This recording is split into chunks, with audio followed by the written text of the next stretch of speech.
Masterclass ESBM, Alterações da Lei Maria da Penha, com professora Raquel Peruso.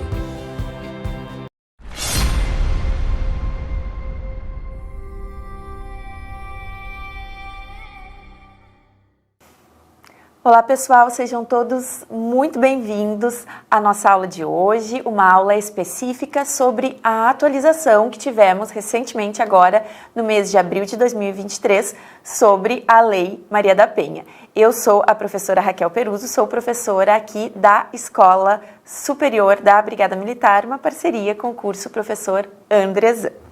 Então, vamos lá, galera. Nossa lei que atualizou agora a nossa Lei Maria da Penha é a Lei 14.550, de 19 de abril de 2023, agora bem recente. Então, essa lei, pessoal, ela veio alterar a Lei 11.340 de 2006, que é a nossa Lei Maria da Penha, para dispor sobre medidas protetivas de urgência, que vão estar ali no artigo 5º da Lei Maria da Penha, que a gente vai ver que é o artigo, de maior sensibilidade ali da lei, de aplicabilidade também de questionamentos nas provas de concursos públicos, que é o que nos interessa.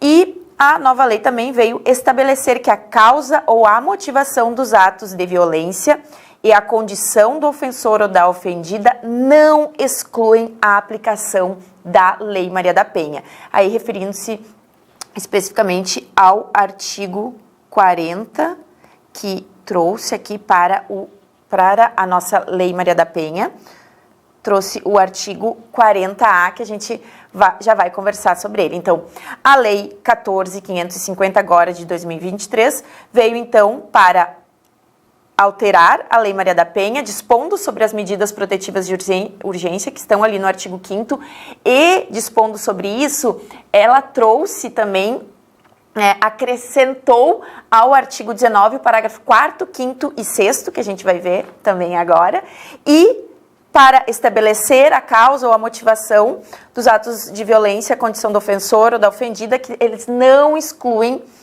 a aplicação da Lei Maria da Penha, aí referindo-se ao artigo 40A, que trouxe também para a nossa Lei Maria da Penha. Então, aqui está a íntegra da lei, que vai nos dizer ali, no seu artigo 1º, que o artigo 19 da Lei Maria da Penha passa a vigorar acrescidos, como a gente acabou de falar, do parágrafo 4º, 5º e 6º. Parágrafo 4º. As medidas protetivas de urgência serão concedidas em juízo de cognição sumária, galera. Tá aí o grande ponto desse parágrafo 4º aí, acrescido pela nova lei. A partir do depoimento da ofendida, perante a autoridade policial ou da apresentação de suas alegações escritas, e poderão ser indeferidas no caso de avaliação pela autoridade de inexistência de risco à integridade física, psicológica, sexual, patrimonial ou moral da ofendida e seus dependentes. Galera, aqui nós tivemos um ponto muito importante. Houveram alguns questionamentos, mas que já foram sanados logo que a lei foi publicada, se haveria alguma mudança no caso de quem poderia deferir medidas protetivas, e ali falou-se em um primeiro momento que a autoridade policial poderia deferir medidas protetivas. Não, pessoal, não é o caso, isso não alterou em nada, a nova lei não alterou. As medidas protetivas continuam sendo deferidas pela autoridade judicial, exceto ali no artigo 12, em que há uma exceção, e ali a gente fala de autoridade policial, em que não há juiz na comarca, ou então do policial, quando não há autoridade policial, mas isso não mudou em nada, não é o foco do nosso estudo hoje, ali, dá uma olhada no artigo 12 da Lei Maria da Penha, que é a exceção, tá, galera? Mas não foi o que mudou com essa lei. Essa lei veio falar, então, ali no parágrafo 4º, da cognição sumária do depoimento da ofendida e trazendo ali o peso que tem este depoimento em razão da urgência de que evite-se um dano maior à mulher em razão da não concessão da medida protetiva. A gente vai falar ali mais especificamente daqui um pouquinho sobre o indúbio pró tutela e o indúbio pró réu, que aqui a gente acaba tendo até uma inversão que quando a gente fala ali em direito penal, que a gente fala, né, no indúbio pro réu, né, na dúvida protege-se o réu, mas aqui nós vamos falar indúbio pro tutela, na dúvida protege-se a mulher. Nós já vamos falar pormenorizadamente sobre isso. O parágrafo 5º vai nos falar que as medidas protetivas de urgência serão concedidas independentemente de tipificação penal da violência, do ajuizamento de ação penal civil, da existência de inquérito policial ou do registro de boletim de ocorrência. Muito importante, galera. Essa lei, ela foi retida, esse projeto de lei, essa lei que é de autoria da então senadora Simone Tebet, e que foi ali esse projeto de lei redigido, né, com todos os consórcios das ONGs que trabalharam, inclusive, na criação da Lei Maria da Penha lá em 2006. Então, esta nova lei, ela vem atender os anseios que realmente embasaram essa lei em 2006 e que, em razão da interpretação dos tribunais e das interpretações diversas que acabavam ocorrendo na nossa jurisprudência, nos próprios entendimentos doutrinários, acabava se mitigando o real sentido da lei, que é essa proteção à mulher. Então, a gente também vai ver esse ponto importante aqui. Parágrafo 6º, finalizando então o artigo 19, que veio aí com esses 3 parágrafos novos, vai nos falar que as medidas protetivas de urgência vigorarão enquanto persistir o risco à integridade ali física, psicológica, sexual, patrimonial ou moral da ofendida e de seus dependentes. Também corrigindo ali uma injustiça que ocorria, que vinha ocorrendo nos tribunais, que atrelava ali a manutenção do vigor, o tempo, né, de vigor daquela medida protetiva ao inquérito policial, ou ação penal, ou ação civil, né? A lei vem para sanar e acabar com esse tipo de dúvida e com esse tipo de entendimento. Por quê? Porque muitas vezes, condicionando-se a duração da medida protetiva ao inquérito policial, então ação penal, né, quando a gente, por exemplo, no inquérito policial, acabava-se, né, em razão inclusive da dificuldade que há de comprovação dos delitos, da comprovação da violência doméstica e familiar. Por quê? Porque a gente tem muita dificuldade de conseguir prova testemunhal, também prova, né, ali de câmeras, provas dos mais diversos tipos. Acabava-se por, nesse exemplo, em que se no próprio inquérito policial se entendia pela inexistência do fato, caía automaticamente a medida protetiva da mulher. Quando, por exemplo, na ação penal, terminava a ação penal, caía a medida protetiva da mulher. E não é esse espírito da norma. Então, trazendo este verdadeiro espírito da Lei Maria da Penha, veio aqui esse parágrafo 6º do artigo 19, que foi acrescido ao artigo 19 aqui pela lei nova, para corrigir isso, dizendo que não há qualquer tipo de relação com a vigência da medida protetiva, com ali estar condicionado à existência ali de uma ação penal, de um inquérito policial, né? Essa vigência vai durar enquanto houver risco à integridade física, psicológica, sexual, patrimonial ou moral da ofendida e de seus dependentes. E, por fim, né, o acréscimo do artigo 40A, a nova lei traz esse acréscimo do artigo 40A na Lei Maria da Penha, que vai dizer que a Lei Maria da Penha é aplicada a todas as situações previstas no artigo 5º, independentemente da causa ou motivação dos seus atos de violência e da condição do ofensor ou da ofendida. Aí também falando sobre a questão da vulnerabilidade da mulher, a necessidade de provar a vulnerabilidade da mulher para que fosse aplicada a Lei Maria da Penha. Então, também sanando qualquer tipo de dúvida nesse sentido. Vamos então agora esmiuçar esses parágrafos do artigo 19 e esse novo artigo 40A. Pessoal, a Lei Maria da Penha, então, a gente vai conversar um pouquinho antes sobre a Lei Maria da Penha. Não é o objetivo aqui, tá, pessoal? Hoje nós vamos falar sobre as alterações, especificamente sobre as alterações, mas para a gente citar um pouquinho e relembrar. A Lei Maria da Penha, que é de 2006, foi sancionada ali em 7 de agosto. Ela é fruto da atuação da Comissão Interamericana de Direitos Humanos. Galera, que está prevista ali no nosso Pacto de São José da Costa Rica, né? Nossa Convenção Americana sobre os Direitos Humanos.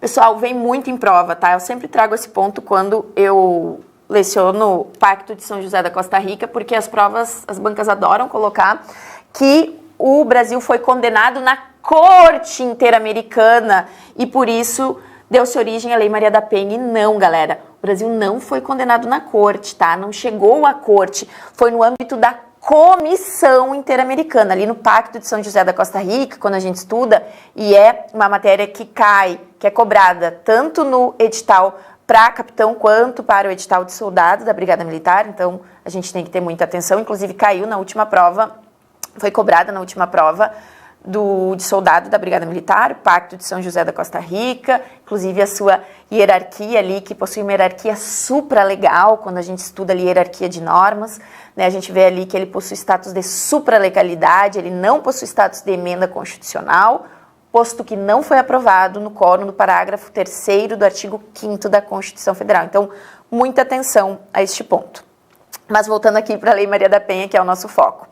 A Lei Maria da Penha, galera, surgiu, então, da atuação da Comissão, não foi da Corte, da Comissão Interamericana sobre os Direitos Humanos, que concluiu pela omissão, negligência e tolerância do Estado brasileiro em relação à violência doméstica contra a mulher, sofrida pela Maria da Penha Maia Fernandes, que ela foi vítima de tentativa de homicídio por parte do seu então esposo, e este crime acabou restando, né, nessa paraplegia da Maria da Penha. Então, o Brasil, seguindo, então, essas diretrizes da comissão, que fez diversas recomendações ao Estado brasileiro, em razão dessa omissão, dessa negligência e dessa tolerância com a violência doméstica, seguindo ali as orientações da Comissão Interamericana de Direitos Humanos, nosso país editou, em 2006, a Lei Maria da Penha, que visa, então, prevenir e coibir a violência doméstica e familiar contra a mulher. E atenção, pessoal, aí em conformidade com a Constituição Federal e com os tratados internacionais de direitos humanos, aí a gente casando com a nossa matéria de direitos humanos. Então, em consonância, obedecendo à Convenção de Belém do Pará, em consonância com o Pacto de São José da Costa Rica, com a Declaração Americana dos Direitos e Deveres do Homem e com a Convenção sobre a Eliminação de todas as formas de discriminação contra a mulher. Inclusive, a Lei Maria da Penha é o primeiro caso de aplicação ali da Convenção de Belém do Pará. Muito legal, né? E muito casado aí com a nossa matéria de direitos humanos. Então, Lei Maria da Penha, objetivo da Lei Maria da Penha, criar mecanismos para coibir a violência doméstica e familiar, dispor sobre a criação dos juizados contra a violência doméstica e familiar da mulher, que possuem ali servidores, né, todos os atores envolvidos que possuem uma formação específica, um olhar específico, não vai lá para a vara criminal comum, vai para uma vara especializada, que é o juizado de violência doméstica e familiar. E também, como objetivo, a Lei Maria da Penha nos traz estabelecer medidas de assistência e proteção à mulher que se encontre em situação de violência doméstica e familiar. E ali também, né, pessoal, fazendo essa nossa abertura aqui, lembrando as 5 formas de violência que não caem, despencam na cobrança de concurso público, que a gente tem ali a violência física, a violência psicológica, a violência sexual, a violência patrimonial e a violência moral. São os 5 tipos de violência trazidos pelo legislador aqui na nossa Lei Maria da Penha.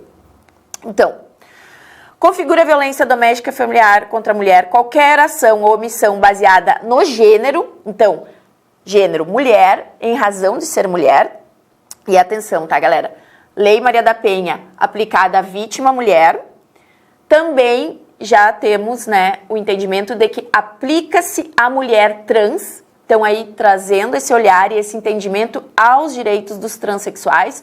Então, a vítima do delito a vítima de violência doméstica, né, sempre vai ser mulher e também entende-se neste conceito de mulher a mulher trans, tá, galera? Lembrando, o agressor pode ser tanto homem quanto mulher. Quando a gente fala em Lei Maria da Penha, o agressor pode ser tanto homem quanto mulher, porque ela também protege as relações de afeto independente de orientação sexual. Então, numa relação entre duas mulheres, numa relação homoafetiva, eu posso sim aplicar a Lei Maria da Penha em relação à mulher que sofreu a violência doméstica ou familiar, certo? Então, o agente ativo, quem pode praticar, né, a violência doméstica e familiar pode ser tanto homem quanto mulher. O sujeito passivo, quem sofre a violência doméstica e familiar, quem possui proteção da Lei Maria da Penha, mulheres e englobando-se nesse conceito, mulher trans, certo? Então, configura o que é violência doméstica ou familiar, né, galera? Qualquer ação ou omissão baseada no gênero que lhe cause morte, lesão ou sofrimento físico, sexual ou psicológico e dano moral ou patrimonial. Os efeitos da Lei Maria da Penha não se restringem apenas ao âmbito doméstico e familiar. Muita atenção, galera, vem muito em prova também. Achei importante a gente trazer isso, não veio na nova lei, tá? A nova lei a gente só trouxe ali o artigo 19, parágrafo 4º, 5º e 6º, que a gente vai falar especificamente sobre as medidas protetivas que estão no artigo 5º da Lei Maria da Penha e o artigo 40A. Mas muita atenção porque vem muito em prova, galera. Então, Lei Maria da Penha não se restringe ali ao ambiente doméstico e familiar. É no âmbito da unidade doméstica, no âmbito da família ou em qualquer relação íntima de afeto. Então, eu vou poder aplicar, sim, Lei Maria da Penha em qualquer relação íntima de afeto e atenção, independentemente de coabitação. Não precisa haver a coabitação para a aplicação da Lei Maria da Penha. Então, ela pode ser, inclusive, aplicada para casal de ficante, para casal de namorados, né? Não há a necessidade de exigência de coabitação. E mesmo um casal que possui um vínculo, né? Que possui um vínculo jurídico de matrimônio ali, também pode, né? Tem casais que fazem essa opção de morar, por exemplo, em casas separadas. Obviamente, também vai ser aplicada a Lei Maria da Penha, porque aqui é claro a lei quando nos diz que para aplicação da Lei Maria da Penha independe de coabitação. Pessoal, começando então, esmiuçando agora, entrando no nosso artigo 40A, que veio ali na nossa nova lei, aqui na nossa lei 14.550 agora de 19 de abril de 2023. O artigo 40A vai falar: esta lei será aplicada a todas as situações previstas no seu artigo 5º, independentemente. O que é o artigo 5º, pessoal? Ali todas as violências que a gente falou, violência doméstica, violência familiar, violência em relações íntimas de afeto, que a gente acabou de falar, independente de coabitação. Esta lei será aplicada a todas as situações previstas aqui no artigo 5º que a gente acabou de falar, independentemente de causa ou motivação dos atos de violência e da condição do ofensor ou da ofendida, tá, galera? E aqui a gente vai falar, então, acabamos de falar, então, violência compreendida no âmbito da unidade doméstica, no âmbito da família e no âmbito da relação íntima de afeto, independentemente de coabitação. E aqui, pessoal, então, a doutrina nos traz ali, quando a lei é muito recente, então os doutrinadores ainda estão, né, construindo ali os seus pareceres, né, e é tudo muito novo, a jurisprudência ainda vai, né, se solidificar nesse sentido, mas achei muito interessante um artigo da professora Alice Bianchini, em que ela fala sobre a presunção da vulnerabilidade da mulher, né, e que a própria lei, a Lei Maria da Penha, ela não levantou-se essa discussão sobre vulnerabilidade da mulher ou não. a própria aplicação da lei, o entendimento doutrinário, por que muitas vezes nós questionamos a aplicação da Lei Maria da Penha. Era questionado, né? Porque agora a lei acaba por sanar essa dúvida, essa nova lei. Mas era questionado se eu aplicaria ou não a Lei Maria da Penha, se essa mulher seria ou não vulnerável a ponto de merecer que lhe fosse aplicado a Lei Maria da Penha. Mas, por exemplo, quando eu falava numa vulnerabilidade ali do consumidor, eu não questionava se o consumidor era vulnerável ou não para aplicar. Eu não questiono atualmente se o consumidor é vulnerável ou não para aplicar o Código de Defesa do Consumidor. Em relações de vínculo empregatício, não se questiona se o empregado é vulnerável em relação ao empregador para que seja aplicada a CLT. Por que no grupo mulher havia, até antes da edição aqui da nova lei, essa reflexão acerca da necessidade da mulher ser vulnerável para a aplicabilidade da Lei Maria da Penha? Então, trazendo aí mais essa reflexão muito interessante, a gente acaba por entender o real sentido dessa lei, como nós falamos, esse projeto de lei, ali, essa lei foi elaborada pela, então, senadora Simone Tebet, com ali todo um consórcio de ONGs que atuou na formulação ali da Lei Maria da Penha em 2006, no ano de 2006. Então, essa nova lei agora de 2023 veio sanar esse tipo de olhar que havia na nossa jurisprudência para que houvesse uma necessidade de comprovação da vulnerabilidade da mulher para a aplicação da lei.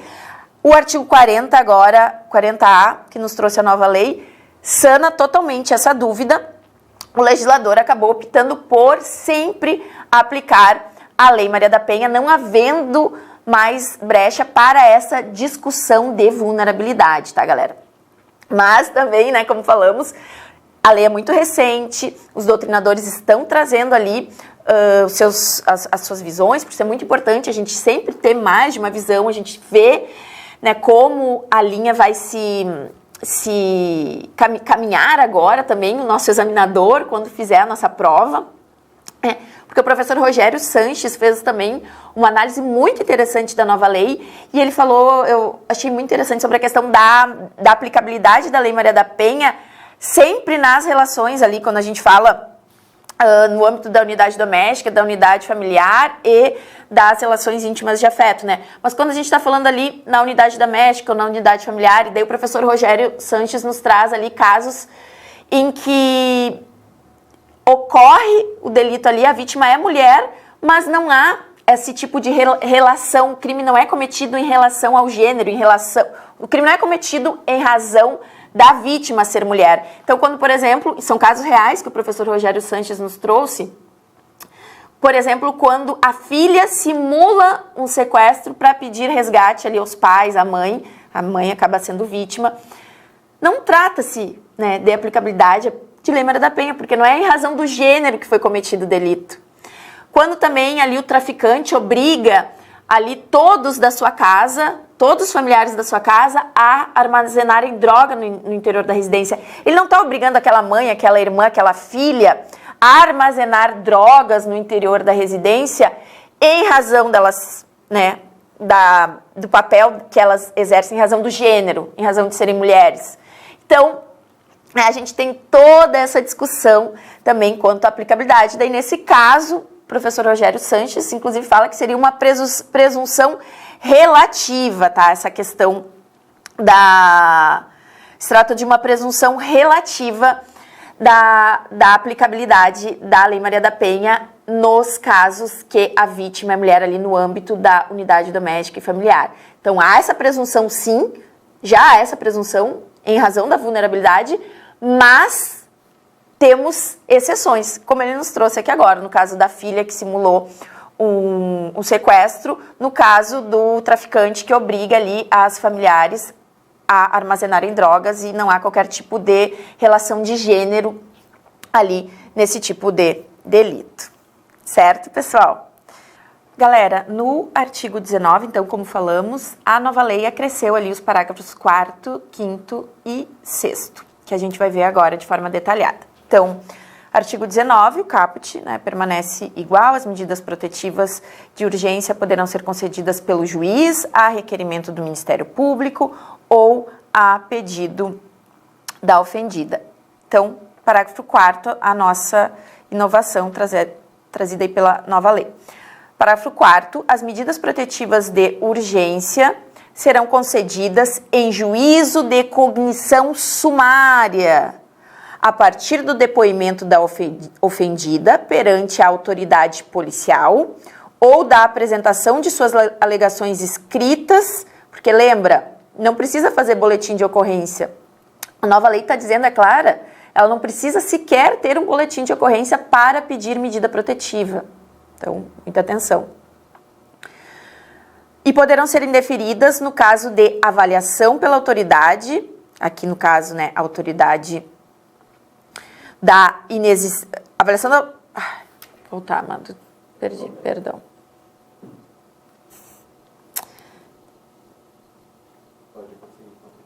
Tá, meu amor, vou voltar aqui. Galera, então, das medidas protetivas de urgência, o artigo 19, que nos trouxe aí, inovou com o parágrafo 4º, 5º e também parágrafo 6º. O caput do artigo 19 ficou igual, nos falando então que as medidas protetivas de urgência poderão ser concedidas pelo juiz a requerimento do Ministério Público ou a pedido da ofendida. E nosso parágrafo 4º, então. As medidas protetivas de urgência serão concedidas em juízo de cognição sumária, tá, galera? Olha aqui, olha essa inovação. A partir do depoimento da ofendida perante a autoridade policial ou da apresentação de suas alegações escritas. Porque, galera, eu não preciso, não é nenhuma inovação. Lembra que a gente falou? A nova lei está trazendo um entendimento para pacificar o que havia de dissonante na doutrina, na jurisprudência, em razão ao verdadeiro espírito da Lei Maria da Penha de 2006. Então, aqui quando a gente fala, né, independentemente, né, a partir do depoimento da ofendida perante a autoridade policial ou apresentação de alegações escritas, por quê, galera? Porque eu não preciso sequer de um registro de boletim de ocorrência. Não há o que se falar em condicionar uma medida protetiva a mulher ir lá na delegacia registrar um boletim de ocorrência. Não há esse tipo de condição e que havia, muitas vezes, essa exigência, né, por parte dos diversos entendimentos que havia sobre o tema. Então, não há sequer a necessidade da mulher fazer um boletim de ocorrência. Ela pode, sim, direto pedir apenas a medida protetiva. Então, as medidas protetivas de urgência serão concedidas em juízo de cognição sumária, ali a partir do depoimento da ofendida, perante a autoridade policial ou apresentação de suas alegações escritas e poderão ser indeferidas. Olha aqui essa inversão, pessoal. A regra, pessoal, aqui o juízo de cognição sumária, a regra é que o juiz vai deferir a medida protetiva. A exceção é pelo não deferimento. Então, o não deferimento da medida protetiva vai ser a exceção.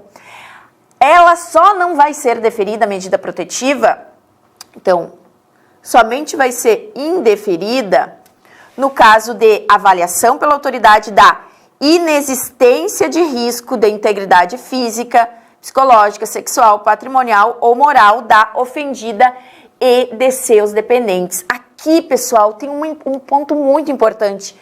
Quando a gente falou ali, né, no início da aula do indúbio pro réu, que é o nosso instituto, né, em dúvida, né, pro réu, aqui, pessoal, inverte-se a lógica. Indúbio pro tutela, indúbio protejo o direito humano e fundamental dessa mulher. A gente sabe, pessoal, que quando falamos em medida protetiva de urgência, o que a gente quer evitar? Um dano maior, a gente quer evitar um feminicídio, a gente quer evitar uma agressão, seja ela de que tipo for, física, psicológica, moral, sexual, patrimonial. A gente quer evitar que ocorra, ou que ocorra novamente, ou que se perpetue essa essa violência que a mulher está sofrendo. E isso é um direito humano, um direito fundamental desta mulher. Então eu vou aqui, na dúvida, protegê-la. Na dúvida eu vou deferir. A autoridade judiciária vai ter que motivar, e sempre tem que haver a motivação dos atos da autoridade judiciária, mas ela vai ter que motivar por que não dar, porque a regra vai ser deferir a medida protetiva. A lei é clara, a lei está sendo claríssima aqui no seu parágrafo 4º do artigo 19. A regra é que seja deferida a medida protetiva. A exceção vai ser o não deferimento. E o não deferimento da medida protetiva tem que ser justificado pela inexistência de risco à integridade física, psicológica, social, sexual, patrimonial ou moral da ofendida. Lembra os 5 tipos de violência aqui previstos na Lei Maria da Penha. Então, indúbio pro tutela, aqui inverte-se a lógica, então muito cuidado quando a gente estuda direito penal, a gente sempre vai ali no indúbio pro réu, aqui a lógica é diferente, pessoal, a lógica é indúbio pro tutela. A gente sabe, tem vários estudos que inclusive embasaram as leis sobre o índice de feminicídio, mais de 97%, pessoal, um estudo feito no Distrito Federal, mais de 97% das mulheres vítimas de feminicídio não possuíam medida protetiva, mais de 97%. Também, pessoal, o tempo foi... existem diversos estudos, tanto brasileiros quanto também na Espanha, que possui uma legislação muito boa, muito respeitada nos moldes do Brasil, porque também o Brasil é muito respeitado em razão da Lei Maria da Penha, pela nossa lei. A Espanha também tem uma legislação protetiva, né, da mulher também, que possui muito respeito e é referência também no tema. Então, foi feito um estudo, tanto no Brasil quanto também um estudo na Espanha. A professora Alice Bianchini nos trouxe esse estudo muito interessante. O professor Rogério Sanches. Agora eu li vários artigos, não me recordo qual dos dois. Mas, enfim, a doutrina nos traz esses estudos de que a média ali do perigo, né, pode perdurar mais, mas a média ali é do primeiro ano, de 1 ano após ali o registro do boletim de ocorrência, que não há necessidade, como falamos, né, nova lei é clara, eu não preciso ter o boletim de ocorrência para o deferimento de medida protetiva, mas nesse estudo fez-se ali a análise do registro do boletim de ocorrência até o tempo ali de índice de que havia esse risco da mulher sofrer represália em razão de ter denunciado a violência doméstica sofrida, seria de 1 ano, podendo chegar até 7 anos. Então, olha, né, essa questão do lapso temporal. Também estudos feitos na Espanha, trazendo a questão desse lapso temporal. Então, existem vários estudos, não só brasileiros, sobre o tempo ali em que ainda há risco à integridade da mulher. Também quando há um momento crítico, que quando há ali o réu é chamado para dar o seu depoimento, também um momento bastante crítico, quando ele é chamado, né, ali no Poder Judiciário. Então, a gente tem que ter todo um cuidado específico e não limitar esse lapso temporal, como a gente vai ver agora aqui no próximo, no inciso 6º, que nos trouxe falando exatamente sobre isso, do lapso temporal, tá, galera? Então, indúbio pro tutela, indúbio, defere-se a medida protetiva, o juiz tem, né, que fundamentar sempre as suas decisões, mas quando ele não deferir a medida protetiva, tem que ser este indeferimento calcado na inexistência no risco à integridade física, moral, psicológica, sexual ou patrimonial desta mulher. Certo, galera? O parágrafo 5º, galera, vai nos dizer, então, que as medidas protetivas de urgência serão concedidas independentemente de tipificação penal da violência, do ajuizamento de ação penal. Então, eu não preciso ajuizar ação penal, eu não preciso ajuizar ação civil, eu não preciso ter um inquérito policial, eu sequer preciso ter um boletim de ocorrência para que seja concedida medida protetiva de urgência para a mulher. Muita atenção, pessoal, muita atenção a esse ponto. Haviam vários entendimentos contrários a essa afirmação aqui do parágrafo 5º, por isso que a gente diz que a lei ela não trouxe nenhuma novidade, ela está apenas trazendo o espírito, o âmago da Lei Maria da Penha, que vinha sendo interpretada de várias formas e de formas contrárias aqui ao espírito da lei. Então, a concessão de medida protetiva independe de ação penal, independe de ação civil, independe de inquérito policial, independe sequer de boletim de ocorrência. Muitas vezes, pessoal, a mulher, eu sou policial civil aqui no Rio Grande do Sul, e muitas vezes nós que atuamos, né, a época que eu atuei ali em delegacia de polícia, diretamente, estão atendendo diretamente mulheres vítimas da violência, a mulher chegava na delegacia, ela não queria que o seu companheiro ou seus companheiros fosse preso, ela não queria que sequer houvesse uma ação, ela só queria uma medida protetiva. E os entendimentos muitas vezes eram no sentido que para conceder medida protetiva tinha que ter boletim de ocorrência, tinha que ter inquérito policial, tinha que ter ação penal, ação civil, e não, galera, nunca foi esse espírito da lei.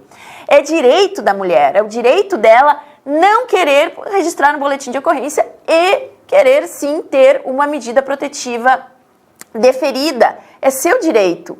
Então a lei veio esclarecer, a nova lei agora de 2023 veio trazer de forma clara e inequívoca que não há o que se falar em condicionamento ao deferimento de medidas protetivas em razão de boletim de ocorrência, inquérito policial ou ação penal ou civil.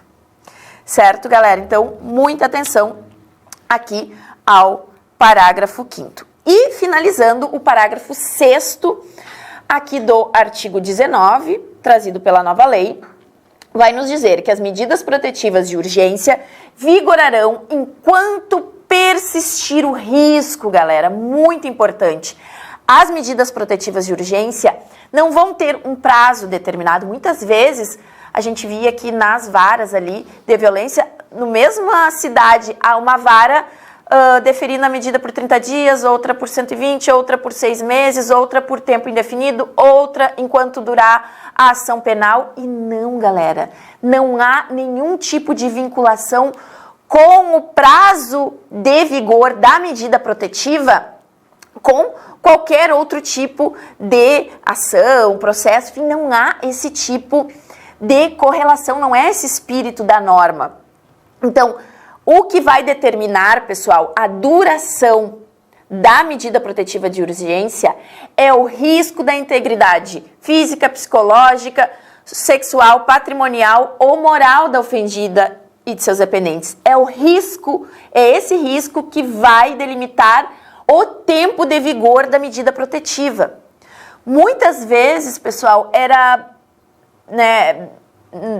absurdo dizer para uma vítima que, findando o inquérito policial ali pela inexistência do fato, por exemplo, ou havendo ali o fim da ação penal, da ação civil, ia cair a medida protetiva dela. Muitas vezes era esse o entendimento do nosso Poder Judiciário. E isso nunca foi o espírito da norma. Então, o parágrafo 6º do artigo 19 veio para nos dizer exatamente isso, que o espírito da norma é que a duração, o vigor da medida protetiva não depende de nenhum outro tipo de circunstância que não seja a proteção da mulher. Então, ela vai vigorar a medida protetiva enquanto persistir o risco. Certo, galera?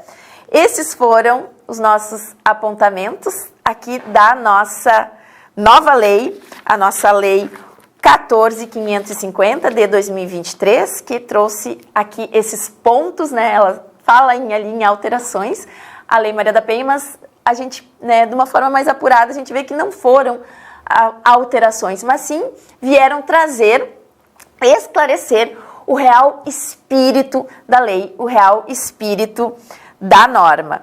Então, eu desejo muito sucesso na tua caminhada. Deixo aqui uma palavra, então, que tu tenhas muita força, muito foco nessa tua preparação para concursos. É, como nós falamos aqui, uma lei muito recente agora, de abril de 2023, então ainda teremos novos pontos, teremos novas discussões e a gente se encontra novamente daqui um pouquinho no próximo vídeo. Tchau, tchau! ESBM, realizando sonhos, construindo o futuro.